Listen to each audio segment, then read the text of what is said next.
ঢাকা উত্তর দক্ষিণ দুইটি মেয়র, আমি ঢাকা দক্ষিণের মেয়র প্রার্থী এবং উত্তরে আমার আরেক ভাই ছোট ভাই মেয়র প্রার্থী, কুমিল্লাতে রোহিত মেয়র প্রার্থী, খুলনাতে আসিফ আকবর মেয়র প্রার্থী, রংপুরে সাইফুল ইসলাম মেয়র প্রার্থী, তারপরে বরিশালে জসিম মেয়র প্রার্থী আমার জনকল্যাণ পার্টির, তারপরে ময়মনসিংহে একজন মেয়র প্রার্থী, চট্টগ্রামে একজন মেয়র প্রার্থী, নোয়াখালীতে মিয়া মোহাম্মদ নাসির অর্থাৎ নাসির আলম আমার মেয়র প্রার্থী, ব্রাহ্মণবাড়িয়ায় পৌর মেয়র প্রার্থী আবু বক্কর সিদ্দিকী এবং নারায়ণগঞ্জ সিটিতে সৈয়দ আবু বক্কর মিন্টু মেয়র প্রার্থী, গাজীপুরে আসাদ মণ্ডল একজন মেয়র প্রার্থী এবং মানিকগঞ্জে পৌর মেয়র প্রার্থী একজন, তারপর আপনার মুন্সিগঞ্জে একজন মেয়র প্রার্থী।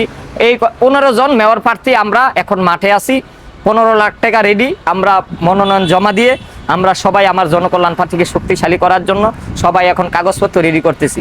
আজকে আমরা আমি নতুন ব্যাংক অ্যাকাউন্ট করছি, 3 সার্টিফিকেট করছি, আরও যত কাগজপত্র ভোটার আইডি কার্ড ঠিক করতেছি, যত কাগজপত্র আমরা প্রস্তুতি নিচ্ছি এই সিটি মেয়র নির্বাচন এবং পৌর মেয়র নির্বাচন করার জন্য। তারপরে প্রত্যেকটি 500 উপজেলায় উপজেলা নির্বাচনও আমরা করব, চেয়ারম্যান নির্বাচন আমাদের জনকল্যাণ পার্টি করবে। সবাই ভালো থাকবেন। আমাদের সিটির মেয়র এবং পৌর মেয়রগুলো ভোট দিয়ে আমার জনকল্যাণ পার্টিকে শক্তিশালী করবেন। হয়তোবা যারা এবার মেয়র প্রার্থী তারা ততটা যোগ্য না, কিন্তু আমরা এই অ্যাপ্লিকেশন আমরা এবার যদি নির্বাচন অংশগ্রহণ করি এবং মোটামুটি ভালো ভোট পাই, তবে ইনশাল্লাহ আমার দল অনেক শক্তিশালী হবে। পরবর্তীতে এই মেয়র প্রার্থীরা এমপি পদে চলে যাবে এবং নতুন নতুন মেয়র প্রার্থী এখানে যুক্ত করা হবে।